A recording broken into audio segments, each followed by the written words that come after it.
ध्यानस्थितस्यैव फणावितानं यस्योपसर्गं निर्वर्तयत्यं नमामि पाशं महताधरेण नमामि पाशं महताधरेण।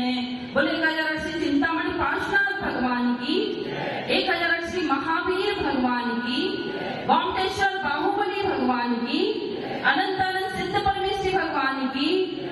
आचार्य देव मुनि कुंजर आदि सिंधु महावीर कीर्ति गुरुवर तब पाद बंधु वात्सल्य मूर्ति गुरुवर सिर विमल सिंधु सूरी प्रधान गुरु सन्मति पाद बंधु सूरी प्रधान गुरु सन्मति पाद बंधु।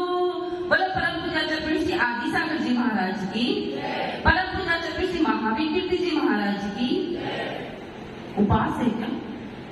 फिर क्वांटिटी में कम जरूर है पर क्वालिटी है। जितने लोग भी बैठे हैं सब क्वालिटी वाले लोग बैठे हैं।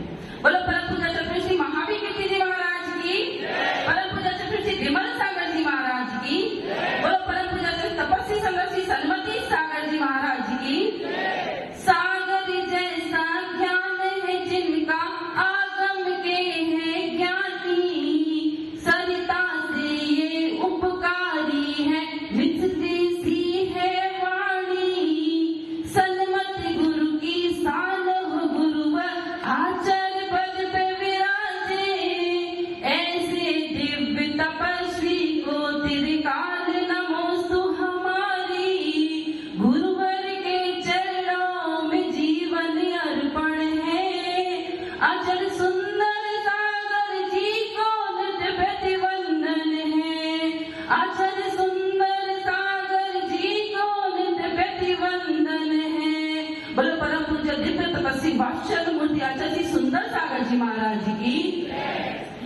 गुरु तुम ना मिले सारी दुनिया मिले भी तो क्या, मेरा मन ना खिला सारी दुनिया खिले भी तो क्या। गुरु तुम ना मिले मैं धूल हूँ और तू है गगन, कैसे छुए तेरे पावन चरण। साथ तेरा नहीं, साथ तेरा नहीं, सारी दुनिया चले भी तो क्या। गुरु तुम ना मिले सारी दुनिया मिले भी तो क्या। बोलो परम पूज्य प्रथम गणेशमान विजयवती माता जी की, जैन धर्म की।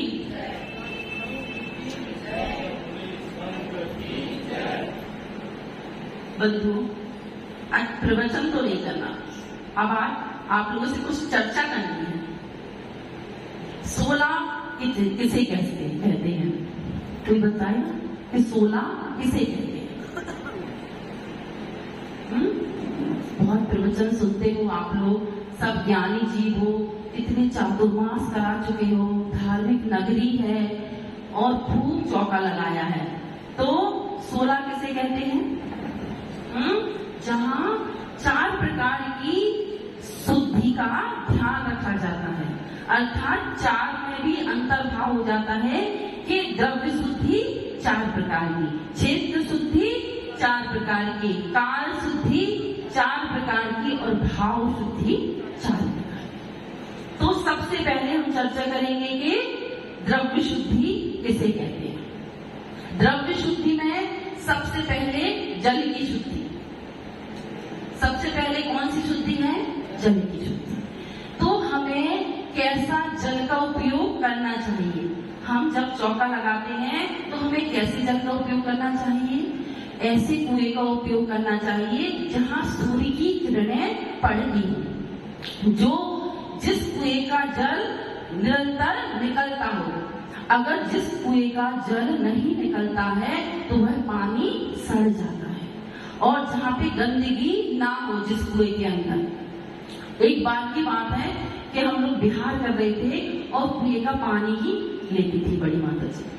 तो उस का पानी ले आए जहाँ का पानी कभी भी निकलता नहीं था, बहुत गंदगी रहती थी उस कुएं में, जूते चप्पल जूठन कचरा वगैरह सब डला रहता था, लेकिन उन लोगों को विवेक नहीं था और वह उस कुएं का पानी ले आए और उससे भोजन बन गया। जब हम लोगों ने आहार किया उसके दूसरे दिन हम सब लोगों की तबीयत खराब होने लगी। क्यों? क्योंकि वह पानी गंदा था। किसी को उल्टी हुई, किसी को लूज मोशन हो गए और किसी को बुखार आ गया। तो हमें यह विवेक रखना कि हमें कैसे कुएं का जल अपने चौके में लाना चाहिए। अब दूसरी बात कि अगर कुआं नहीं है तो मजबूरी बस हम बोरिंग का पानी का भी यूज कर सकते हैं। तो फिर प्रश्न उठता है कि उसकी बिलछानी कहाँ करें? तो जिस डायरेक्शन में उसका जल बहे उसी डायरेक्शन में उसके जल के जीप हम छोड़ दें, या फिर एक आजकल सिस्टम हो गया है कि एक और पाइप लगता है जिससे हम बिलछानी डाल देते हैं बोरिंग में। अब दूसरी बात कि पानी कैसे छानना चाहिए, कोई बताए ना कैसे छानना चाहिए पानी, बताओ।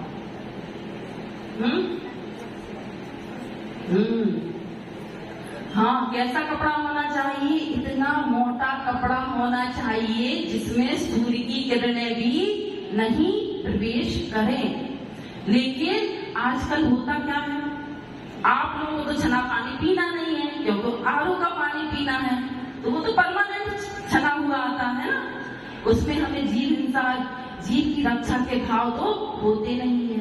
लेकिन जब हम कुएं से पानी ले जाते हैं, चौके में हम पानी का इस्तेमाल करते हैं, तो हमें उसको कैसे छानना चाहिए जो इतना मोटा हो जिसमें सूर्य की किरणें भी प्रवेश ना करें, जो हमें आर पार ना दिखे, और बर्तन से इतना भुगना होना चाहिए कि अच्छे से वह बर्तन पूरा ढक जाए। लेकिन हम लोग यहाँ बैठे रहते हैं, कभी कभी निगाह पड़ जाती है, आप लोग चौका लगा रहे हो तो हमने कितने लोगों को टोका, क्या करते घर से हम सूखा छन्ना ले आए और फिर उसको अनछने पानी से ही हमने गीला कर दिया, तो कैसा हो गया वो छन्ना? अशुद्ध हो गया कि नहीं? हमें ये छोटी छोटी बातें भी ध्यान रखनी चाहिए कि हम जब घर से सूखा छन्ना, सोले का छन्ना लेके आए तो उसको पहले हमने बर्तन में लगाया, कुएं का पानी निकाला और फिर छने पानी से वो बर्तन हमने धोए सब, और फिर हमने पानी छाना। ऐसा नहीं कि हम इतना सा टुकड़ा ले आए, अभी परसों ही कोई पानी भरा था, इतना सा टुकड़ा था कपड़े का, और छन्ने में कहीं छेद हो रहे हैं, कोई ध्यान नहीं रखता इन छोटी छोटी बातों का, क्योंकि हमारे अंदर जीव दया ही नहीं है।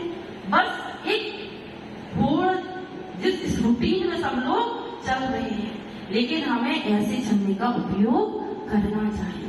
दूसरा है अन्न की शुद्धि। अन्न की शुद्धि कैसी होनी चाहिए?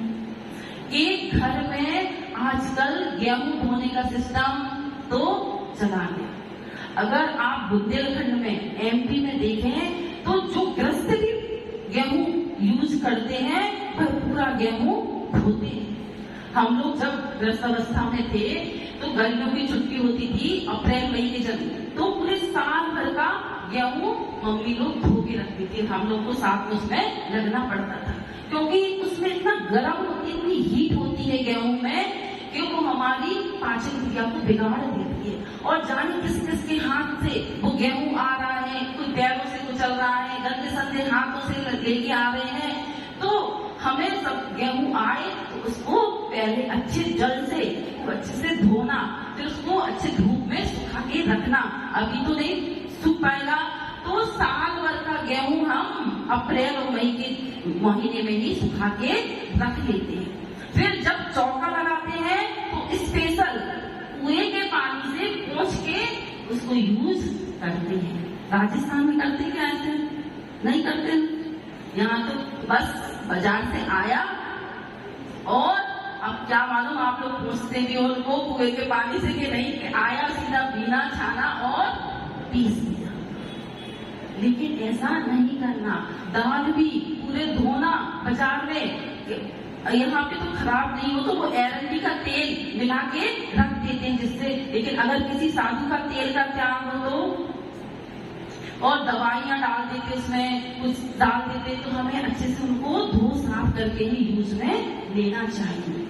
अच्छा, दूध कैसा आता है चौके में? दूध की कितने दिन घंटे की मर्यादा है बताओ? कितने दिन की? 48 मिनट की। तो चौके में ऐसा यूज कर रहे हैं क्या आप लोग? कोई चौका वाला ऐसा दूध नहीं ला रहे।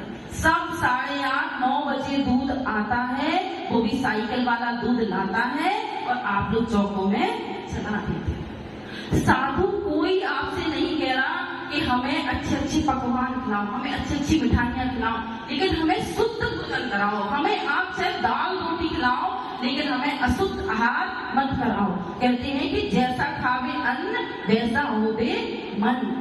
आपको साधु तो चाहिए चतुर्थ काल के, लेकिन आप श्रावक कौन से काल के हो रहे हो? क्योंकि आजकल सब महारानियां हो गई। मैदानी तुरानी कौन भरे पानी।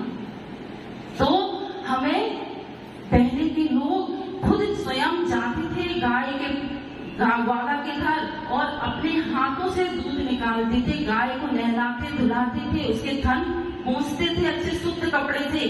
चलो इतना नहीं कर पा रहे आप लोग, तो कम से कम शुद्ध सूखे बर्तन में तो दूध लाओ और 48 मिनट के अंदर वो दूध गर्म हो जाना चाहिए। नहीं तो कहते हैं कि उसी जाति के सूक्ष्म पंचेंद्रिय जीव उत्पन्न होते रहते हैं और मरते रहते हैं। हाँ, सूक्ष्म एक इंद्रिय जीव नहीं, उसी जाति के पंच, हाँ एक इंद्रिय तो है आसुष्टि, लेकिन उसी जाति के, हाँ तो उसी में मरते रहते और निकलते रहते। तो हमें दूध अगर आप लोग नहीं जा रहे तो कम से कम शुद्ध सूखा बर्तन तो आप उसको दे। और तीसरा है सूला कैसे चेंज करते हैं, है ना? हाँ, घी की शुद्धि। घी कैसा यूज करना चौके में? बाजार से क्या है और शुद्ध वो घी यूज करना क्या? नहीं, हाँ सील पैक, डिब्बा पैक, 3 पैक घी आ गया और आपने ना कुछ पूछा ना ताछा और चौके में यूज करने लगी। क्योंकि बहुत सारी तली चीजें बनाना है, बहुत आइटम बनाना है, उसके बाद एक आइटम बना, उसके बाद 4 बने तो हमें 8 बनाना है। नहीं, हमें शुद्ध बनाना है। 48 मिनट के अंदर अगर हम बाजार से दूध लाए, उससे मक्खन निकलवा के लाए, तो वो भी 48 मिनट के अंदर उस तेल को गर्म करके फिर घी निकालना। और मलाई का भी हम निकाल रहे हैं, तो जैसे हमने मलाई निकाली और उसको तुरंत के तुरंत थोड़ी थोड़ी गर्म करके 24 घंटे के अंदर उसका घी निकाल लेना चाहिए, लेकिन हम ऐसा नहीं करते। तो हमें, और कपड़े कैसे चेंज करते? कोई थैली के लेके आ रहा है, कोई उन्हीं हाथों से सूखे कपड़े उठा लेते हैं। नहीं, थैली के कपड़े तो सूखे बिल्कुल भी सोला में नहीं पहनना चाहिए। पूरे निर्गंध होके, हाथ पैर अच्छे धोके फिर हमें सोला चेंज करना चाहिए। लेकिन एक बस हमें आहार देना है तो दे रहे हो आप लोग, लेकिन आपको वो पुण्य नहीं लगता जो आपको लगना चाहिए। हाँ, गाड़ी में नहीं आना सोला पहन के, सोला के कपड़े पहन लिए। और आजकल तो मंदिर में भी आप लोग अभिषेक पूजा करने आते हो तो सोले की चप्पल पहन के आ गए। कहते माता जी सोने की चप्पल है। अरे चप्पल तो चप्पल है, चाहे वो सोने की हो चांदी की भी हो, लेकिन उसको चप्पल ही कहेंगे। कभी भी सोला पहन के हमें चप्पल नहीं पहननी चाहिए। गाड़ी में पहन के अभिषेक पूजा आहार के लिए नहीं आना चाहिए। और फिर कहा कि अग्नि की शुद्धि। अग्नि कैसी होनी चाहिए कि हम जब गैस जलाते हैं तो उसको ऊपर उठा के देखें, उसके अंदर कोई छोटा जीव तो नहीं, कोई कॉकरोच तो नहीं, कोई चींटी तो नहीं है। नहीं तो वो हमने ली माचिस और ओम स्वाहा कर दिया। पहले के जमाने तो सिगड़ी के चूल्हे के में खाना बनता था तो कोयला वगैरह को अच्छे सोध के करते थे, लेकिन आजकल वो सब सिस्टम जो माता जी महाराज जी सिगड़ी का के ब्रांड हुआ, सिगड़ी कागज ले आहार तो चौके ही नहीं रहे। लेकिन है तो हिंसा, लेकिन फिर पहले के साधु क्यों कोयला यूज करते थे? अरे अब आपकी बात चलता करता की शुद्धि, जो देने वाला आहार उसकी कैसी शुद्धि होनी चाहिए, उसके सबसे पहले उसके कुल की शुद्धि होनी चाहिए। जाति विजाति वाले आहार नहीं देना चाहिए। जैसे आप लोग 10 जो भी उम्र हो और हमने खंडेलवाल में शादी कर दी, अग्रवाल में शादी कर दी, श्वेतांबरों में शादी कर दी, तो वो विजाति हो गई। तो हम लोग पूछते हैं आचार्य जी उनसे हाथ नहीं लेते, तो अरे माता जी सब जैन तो है। अरे जैन तो धर्म है, जैन धर्म को तो सभी लोग स्वीकार कर सकते हैं, नीच कास्ट के लोग भी जैन धर्म को स्वीकार कर सकते हैं, लेकिन जाति अपनी अपनी जाति में ही हमें शादी विवाह करना चाहिए। जैसे अगर हमने गेंदे की एक कलम ली और एक गुलाब की कलम ली, दोनों को हमने मिश्रित किया तो एक तीसरा कौन सा फूल हुआ। ऐसे अगर हमने जाति विजाति में शादियां की तो जो उत्पन्न हुई, जो संतान उत्पन्न हुई, उसको आप क्या कहोगे। और विधवा विवाह जिन्होंने किया उन लोगों को भी आहार दान वगैरह नहीं देना चाहिए। तो ये आपकी, और जिनका आंगोपांग सुंदर हो, जिनके पूरे अंग और पांग हो, उनको भी आहार देना चाहिए। चौके में जा सकते हो, चौके में आहार बना सकते हो, सोच सकते हो, ऊपर से वही आप कर सकते हो, लेकिन त्रास नहीं देना। उनको उतने में ही जो आहार दे रहा है उसके बराबर ही उनको पुण्य लग जाएगा। लेकिन अगर हम झूठ बोल के आहार देते हैं तो हमें पुण्य का अर्जन नहीं होता, हमें उल्टा पाप का अर्जन होता है। हमारे धर्म में कृतकालिक अनुमोदना की व्यवस्था क्यों बनाई? इसीलिए बनवाई कि जो योग्य नहीं है आहार देने के वो बाहर से ही अनुमोदना करें। तो ये हो गई आपकी द्रव्य शुद्धि। अब क्षेत्र शुद्धि, क्षेत्र शुद्धि में कैसा क्षेत्र होना चाहिए कि हम जहाँ सूर्य का प्रकाश बहुत अच्छे से आए, ऐसा हमें अपना चौका बनवाना चाहिए। चौका उसी को बोलते हैं जहाँ 4 प्रकार की शुद्धि होती है। लेकिन आप लोगों का क्या हो गया आजकल, किचन, जहाँ किच किच होती रहती है उसको कहते हैं हम किचन। तो भैया आप अपना किचन ही ऐसा बनवाओ जहाँ सूर्य का प्रकाश अच्छा आए, जहाँ सूर्य की किरणें अच्छी हो, पूरा प्रकाश हो। लाइट के उजाले में हमें आहार नहीं बनाना चाहिए, ना ही हमें देना चाहिए। और शुद्ध हवा भी आए, आबो हवा भी अच्छी हो और गंदगी से दूर हो। चौका जहाँ अटैच लेटरिन बाथरूम हो, वहां पे ना माता जी महाराज जी का आहार कराना चाहिए, ना हमें चौका लगाना चाहिए। लेकिन आजकल क्या होता है, ये किचन है और बगल में ही आपकी लेटरिन और बाथरूम है, तो वहां पे क्षेत्र शुद्धि नहीं होती थी। पहले के लोग घर में भोजन करते थे और निकालने कहाँ जाते थे, बाहर। आज की क्या हो गया, बाहर भोजन है और अटैच चाहिए हमको, सब उल्टा सुल्टा हो गई हमारी जीवन चर्या। फिर कहते हैं कि आवागमन से रहित होना चाहिए। जहाँ आप चौका लगाओ वहाँ आपकी काम वाली बाई या बिना सोलह में आपको आना जाना नहीं चाहिए। हाँ, जूते चप्पल वगैरह नहीं जाना चाहिए। और फिर हो गई काल शुद्धि, कि रात्रि में भोजन वगैरह नहीं बनाना चाहिए। कहते हैं कि रात का बना दिन में नहीं खाना, दिन का बना रात में नहीं खाना, और रात का बना रात में नहीं खाना, दिन का बना दिन में नहीं खाना। तो जब आप लोग क्या करते नहीं है,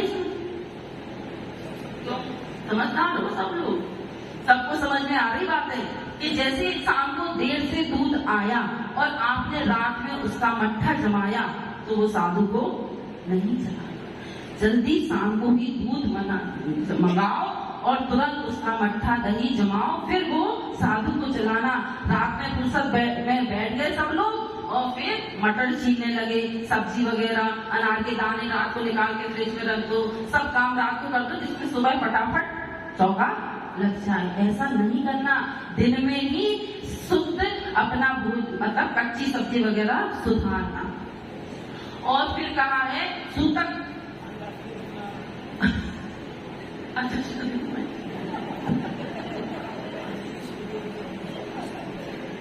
हाँ, अगर रात में आपने पानी भरा तो वो फिर आहार पे काम में नहीं आएगा। और अगर आपने दोपहर में भी पानी भरा, दोपहर में वो पंडित छान के ले गया पानी, अब क्या छानने की जरूरत नहीं ना दूसरे दिन। हाँ, क्योंकि पानी की वजह, हाँ, उसकी बिलछानी अगर आपने दूसरे दिन घर में पानी छाना है तो उसकी बिलछानी लाके आपको वापस कुएं में डालनी पड़ेगी। पर ऐसा कोई भी नहीं करता कि हमको यहाँ पे 20-25 दिन हो गए कि कोई भी बिलछानी अलग से लाके डाल बनाओ। और कड़े वाली बाल्टी बिलछानी के लिए होनी चाहिए। हमने ऊपर से पानी लाए, बिलछानी पटक दी तो वो भी हमारी जीव रक्षा नहीं हुई, क्योंकि इतने ऊपर से वो जीव नीचे गए तो वो वैसे ही स्वाहा हो गए। हाँ, सूता